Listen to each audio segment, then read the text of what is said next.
Hello, hope everyone is great. My name is Karla Ferrera Tejeda, and in this video I'm going to talk about everything I've learned in Module 3 of the subject Contemporary World. Take some chips or popcorn, sit in a comfort place, and be ready to know more about our amazing world. First of all, let's talk about basic concepts to understand better this information. Everybody have heard the word globalization, but you know certainly what it refers to? According to the local University of New York 2016, globalization is a process of interaction among people, companies, and governments of different nations. This process has effects on the environment, culture, and political system in societies all around the world. There are two ways of globalization, the one that led positive effects and negative ones. For example, two of the most important positive impacts of the globalization on world economy are global market. Most successful emerging markets in developed countries are a result of privatization of state-owned industries.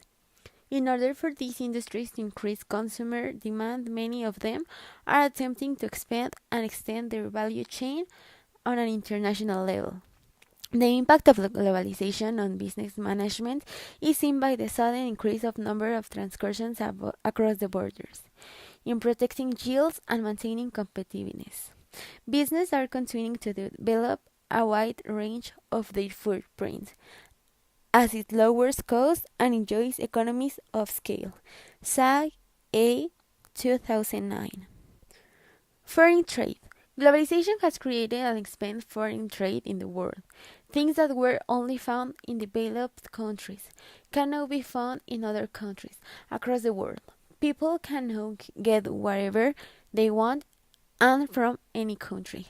Although these developing countries can export their goods to other countries, countries do business through international trade, whereby they import and export goods across the globe. These countries which export goods get comparative advantages. Organizations have been established with a view to control and regulate the trade activities of the countries in the world, so to have fair trade. World Trade Organization emerged as a powerful international organization capable effectively influencing individual governments to follow international trade rules, copyrights, policies of societies, taxes, and tariffs. Nations cannot break rules without facing economic consequences. The number of nations that are dependent on trade, foreign capital, and the world financial markets increased greatly. So, the negative ones will be globalization use of finite resources more quickly. As an example, China joined the World Trade Organization in December of 2001. In 2002, its coal use began rising rapidly.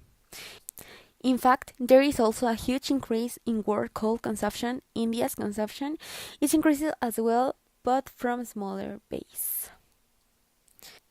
In other part, mentioned by the University of Cambridge in 2010, trade is the activity of buying, selling, or exchanging goods or services between people or countries, in few words, buying and selling. The World Trade Organization, WTO, is the only global international organization dealing with the rules of trade between nations. At its heart are the WTO agreements negotiated and signed by the bulk of the world trading nations, ratified in their parliaments. The goal is to help producers of goods and services, exporters and importers conduct their business. It is located in Geneva, Switzerland, and it was established on January 1st, 1995. It was created by Uruguay round negotiations between 1986 and 1994. Closely to 164 countries make it up, include Afghanistan, Japan, Mexico, and United Kingdom, among others. Have you heard about the digital revolution before? If the answer is no or maybe, I'm going to give you a little summary about this. It began between the years 1950 and 1970. It's the development of technology from mechanical and analog to digital.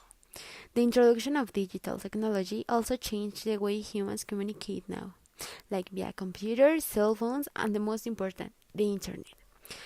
The revolution led way to the information age.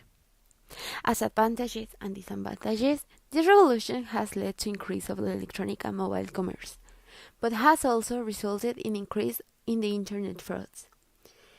Without proper skills and knowledge of how effectively use the internet, consumers face risk and identify potential theft and using online tools for phishing their private information.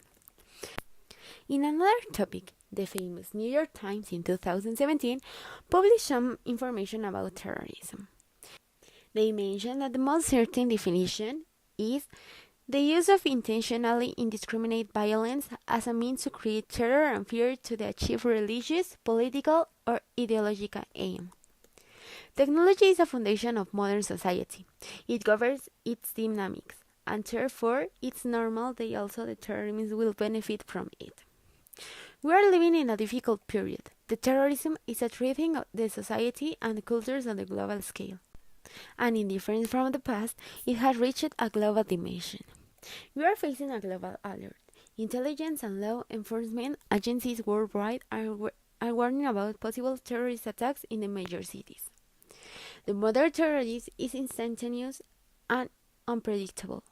A global threat that hits its targets, but at the same time hits a wide audience thanks to the technology. It is bringing the terror into our homes. The cyberspace is an environment without boundaries, a privileged place where terrorists find resources, make propaganda activities, and from which it's possible to launch attacks against enemies everywhere in the world. A social media is an essential element for modern terrorism. These powerful platforms allow terrorists to communicate, to make propaganda, and recruit new sympathizers. Every terrorist attack is similar to a dramatic representation in which the internet is the stage. Although members of the Islamic State use new technologies with the great skill, many other groups use the internet and resources every day. So, what are the advantages in the use of the internet? The internet offers a simple access to global stage. Every terrorist could instantly reach large masses of targets in specific groups of individuals under specific circumstances. The resources of the internet could offer anonymity to the user, a great advantage for a terrorist organization that wants to spread their message while remaining undetected. The internet is cheap. A group of terrorists could arrange efficient propaganda campaigns without economic effort. But the aspect that most of all makes the internet a privileged instrument from terrorist groups is that all is interactive. For the first time in the history, groups like the Islamic State could interact with their sympathizers and with their targets. So the big disadvantage of this is that terrorists use this to kill thousands of people. Thank you so much for your attention and see you next time.